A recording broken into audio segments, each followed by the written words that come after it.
We are currently in a molecular age, okay?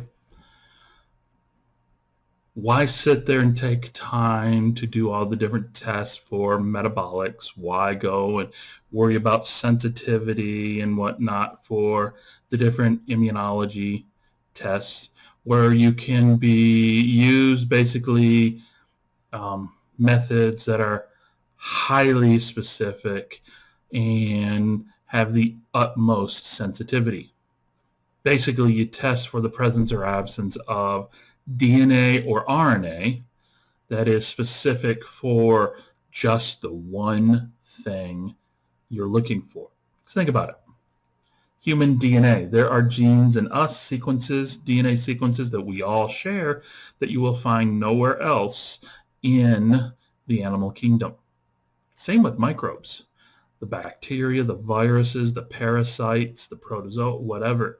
There will be different DNA sequences that are specific for that one species or that one subspecies that will be found nowhere else. So you can use different DNA detection methods. Polymerase chain reaction, PCR. This is extremely highly sensitive.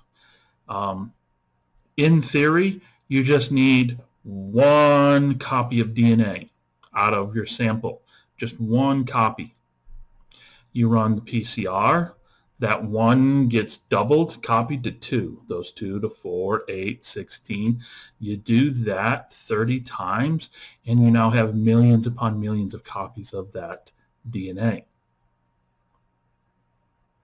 And it only takes you 90 minutes. So you can now run genetic tests, find out whether something there is present. Real-time PCR, slow, clunky, can only do it once for one thing, unless you're going to do what's referred to as multiplex. You're using different DNA probes in the same sample, and you're multiplying multiple different sections of DNA, different genes across different species, all at the same time in the same tube. Real time, you can measure this increasing in DNA copies. You can measure it in real time. With PCR, old school PCR, you put it in the tube, you put the tube in the machine, and you come back an hour and a half, 2 hours later. Now you have to test, see what's there. Real time, well, as the 1 becomes 2, 2 becomes 4, you can watch that increase. The computer is able to not count, but able to detect the increasing in number of that specific sequence you're looking at. The pan-bacterial your textbook talks about is that there are sequences, there are genes or parts of genes that are present in all bacteria. This is going to generally be found in the ribosomal genes. Or there's going to be genes that are specific just for gram-positives.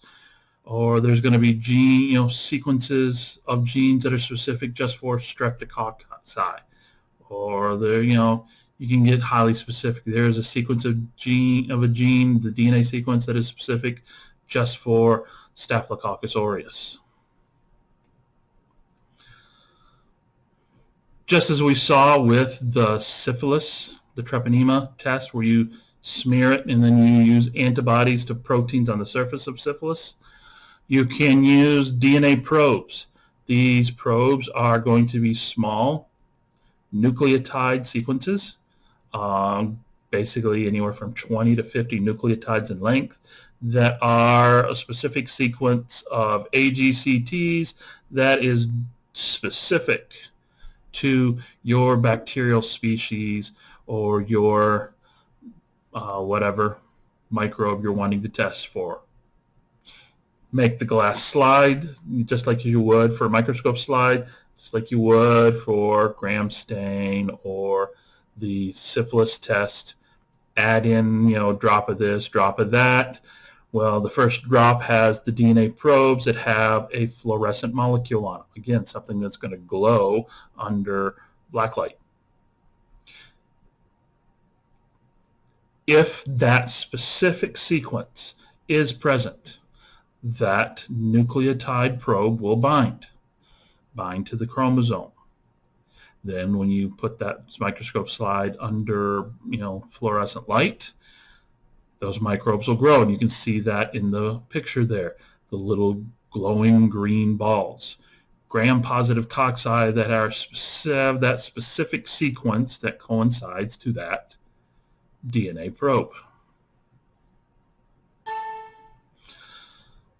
It's a little slow, testing for just one little sequence. So now what they do is what is referred to as microarrays. Microarrays, depending upon the size, can have dozens to thousands of little spots have specific DNA probes attached to the glass slide.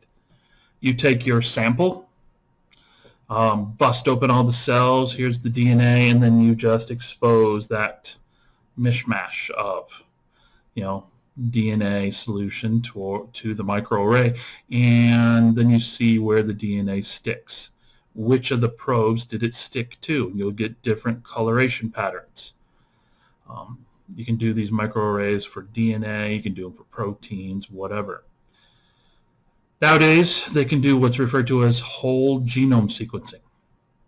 Not sure what the bacteria is, isolate the DNA, send it off to get sequenced. Here you go, within 24 to 72 hours, they'll tell you the complete AGCT sequence for the entire genome. It's overkill. In a clinical setting, you're not going to really want to do that. You're probably going to stick more to the microarrays or to FISH, the fluorescent in situ hybridization on the last slide.